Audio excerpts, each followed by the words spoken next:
Valorant Ranked can be super frustrating, especially when you're on a losing streak. So today, I want to give you 5 powerful tips that I learned on my climb to Immortal to help you break out of your ranked plateau. My name is Valued, and without further ado, let's get right into it. I want to start with a concept that most players underestimate in Valorant, and it might surprise you. No, it's not movement, peeking, positioning, or even aim. It's communication. Communication is one of the most important things that you can have on any Valorant team. Giving and getting information will enable you to perform at a much higher level and pull off plays that you simply couldn't without comms. Some of the best matches I've had in Valorant are when my whole team is communicating damage they've dealt, enemy positions they've seen, attack strategies, how we can adjust our defense, etc. And on the flip side, the matches I enjoy the least and often lose are when nobody on my team is communicating and we're simply relying on our mechanical abilities and uncommunicated teamwork to win rounds.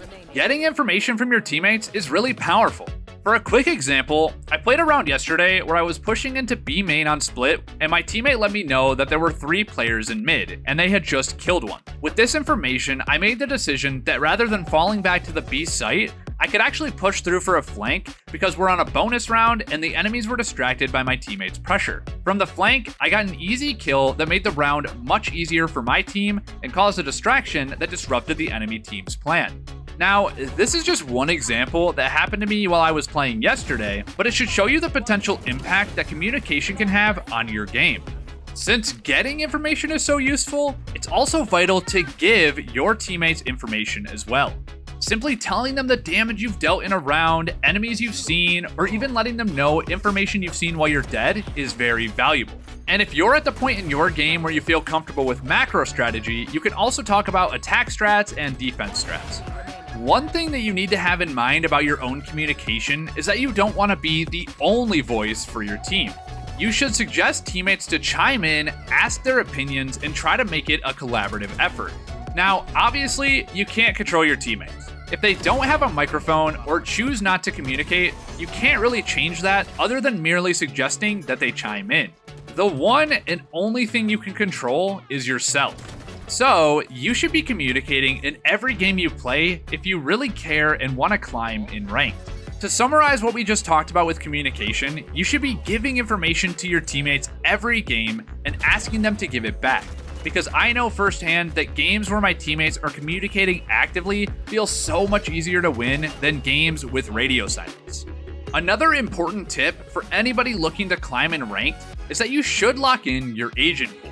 What I mean by this is that you should not be a fill player or a one trick, but rather find a certain mastery in 2 or 3 roles. Filling every role is dangerous because it's difficult to be a master of all. Myself, I have thousands and thousands of hours in Valorant, and I wouldn't say that I'm even comfortable on every role. If you ask me to play a Sentinel right now, I'm likely going to underperform compared to myself on a different role, and that just simply comes with a lack of time played on the Sentinel role. On the same note about fill players, you also shouldn't be a one trick either. If you can only play Jet, for example, your team always has to adapt around you, and you're often going to end up with a subpar team composition as a result. That's why, in my opinion, it's best to take a balanced approach to your agent pool. You should pick one main role and have a couple of agents inside that role that you're comfortable playing. For example, let's say your main role is Duelist. In an ideal world, you'd be able to play at least 2 or 3 Duelist agents inside the role. And there are 2 reasons for this. First, if someone insta-locks your agent, you'll have other options to play. And second, different agents excel on different maps inside of each role. For example, with controller agents, if you're a Viper one trick, it's going to work pretty well on Icebox, but it's going to be pretty underwhelming on a map like Haven. Keep in mind that your comfort is key, so I'm not saying you should just randomly lock these agents because they're better on different maps, but rather you should take the time outside of ranked to get comfortable with more than one agent inside of your main role. You should also make sure that you actually understand the job that your role is supposed to perform. Then, once you have a few agents that you're familiar with and you know how to play your role, you're going to be equipped with multiple agents that have their strengths and weaknesses on different maps and team comps. One thing I also learned in my climb is that on top of maining one role, it's also important to be able to play another role relatively well. In the second role, you don't have to have such a wide variety of agents you play, just 1 or 2 agents that you can play comfortably.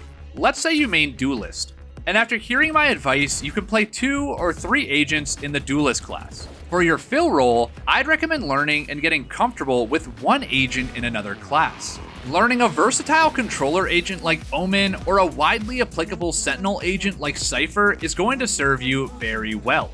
The reason you want to have a fill role is that you can't rely on your teammates to lock in the right agents, and the only factor you can control is yourself. Equipping yourself with the knowledge and the ability to play multiple roles is going to make you a valuable asset to your team and help you tremendously on your ranked climb. Just make sure before you start locking these fill roles in ranked that you actually take the time to get comfortable and learn the agents you're going to fill with. I said it before and I'll say it again, comfort is key, and you're going to play the best with the agents you're familiar with. That's why for learning's sake, I prefer to learn new agents and roles in quick play or swift play where I'm not stressed about losing ranked points and the stakes are a lot lower. For the next tip, I want to talk about something that's super easy and that can save you a lot of pain in your ranked games, and that is warming up.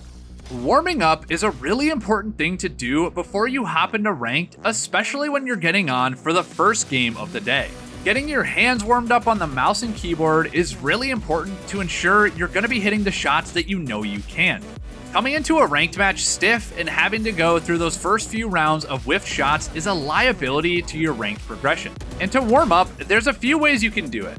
One great way that has a lot of versatility is by using AimLab. AimLab offers you a variety of tools and drills to target specific parts of your aim and provides you with a wide range of options to choose from when you want to warm up. One of my personal favorites when it comes just to warming up is Gridshot Precision.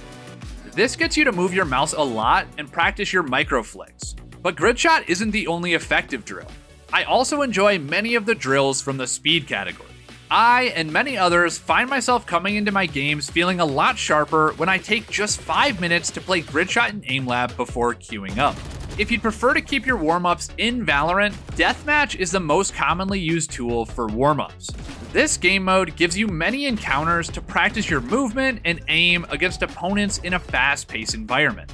No matter how you choose to warm up, please do it before you press the play button for a ranked match. I promise it'll save you a ton of pain. For tip number 4, I feel a need to share that you should put more emphasis on your movement. Now, I'm not saying you shouldn't focus on your aim, but it should already be implied that your aim is very important. However, many players severely underestimate the importance of your movement in Valorant. The largest culprit of whiffed shots isn't really your aim, but it's actually the lack of movement control before you shoot.